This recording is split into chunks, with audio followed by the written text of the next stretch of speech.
Hello everyone, welcome back to our channel. ఈరోజు మన recipe వచ్చేసి జొన్న మురుకులు. మీకు తెలిసినట్లయితే కామెంట్ సెక్షన్లో కామెంట్ చేయండి.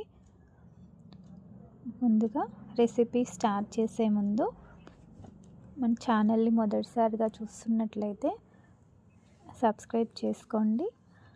అలాగే న్యూ రెసిపీ అప్డేట్స్ కోసం బెల్ ఐకాన్ని క్లిక్ చేయడం మర్చిపోవద్దు.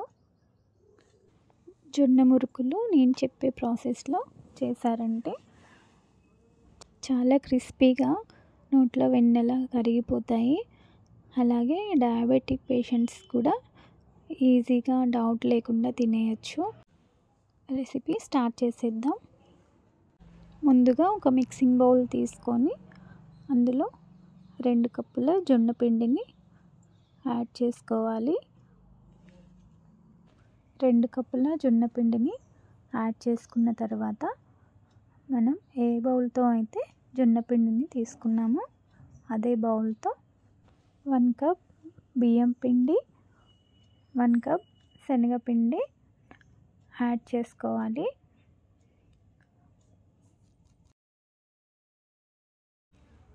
టేస్ట్కి తగినట్లుగా సాల్ట్ యాడ్ చేసుకోవాలి.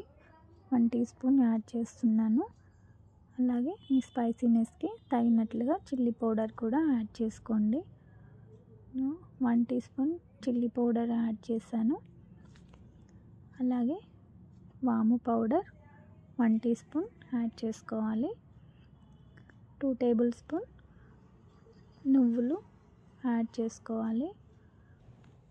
అన్ని ఇంగ్రీడియంట్స్ కలిసేట్లుగా మంచిగా మిక్స్ చేసుకోవాలి. మిక్స్ చేసుకున్న తర్వాత 2 టేబుల్ స్పూన్లు వేడి ఆయిల్ని యాడ్ చేసుకోవాలి. ఆయిల్ ప్లేస్లో మీరు బటర్ కూడా యాడ్ చేసుకోవచ్చు. మొత్తం అంతా మిక్స్ చేసుకున్న తర్వాత వీడియో క్లిప్లో చూపిస్తున్న విధంగా బైండింగ్ అనేది రావాలి. ఇలా మిక్స్ చేసుకున్న తర్వాత గోరువెచ్చని వాటర్తో పిండిని కలుపుకోవాలి. ఇలా మొత్తం అంతా మంచిగా మిక్స్ చేసుకున్న తర్వాత పిండిని సాఫ్ట్గా కలుపుకొని మూత పెట్టి పక్కన పెట్టుకోవాలి. అలాగే ఈలోపు కడాయి పెట్టుకొని డీప్ ఫ్రై కోసం ఆయిల్ యాడ్ చేసి హీట్ చేసుకోవాలి. మురుకుల మౌల్డ్లోకి ఆయిల్ అప్లై చేసి పిండిని మురుకుల మౌల్డ్లో ఫిల్ చేసుకొని ఆయిల్ హీట్గా ఉన్నప్పుడు మురుకులు వేసుకోవాలి. వీడియో క్లిప్లో చూపిస్తున్న విధంగా వేసుకొని 2 వైపులా గోల్డెన్ బ్రౌన్ కలర్ వచ్చేంత వరకు ఫ్రై చేసుకోవాలి.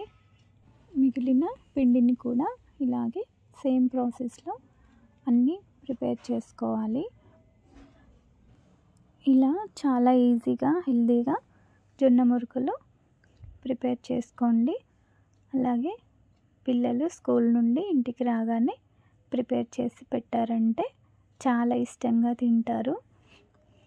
మీరు కూడా తప్పకుండా ట్రై చేయండి.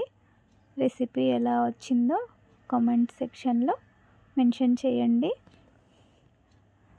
ఇలా అన్ని జొన్న మురుకులు రెడీ చేసుకున్న తర్వాత సర్వింగ్ ప్లేట్లో సర్వ్ చేసుకోవడమే. చాలా టేస్టీగా హెల్తీగా సింపుల్గా అయిపోయే జొన్న మురుకులు రెడీ అయిపోయాయి. మీరు కూడా తప్పకుండా ట్రై చేయండి. మరిన్ని రెసిపీస్ కోసం ఛానల్ని సబ్స్క్రైబ్ చేసుకోవడం మర్చిపోవద్దు. Thank you for watching.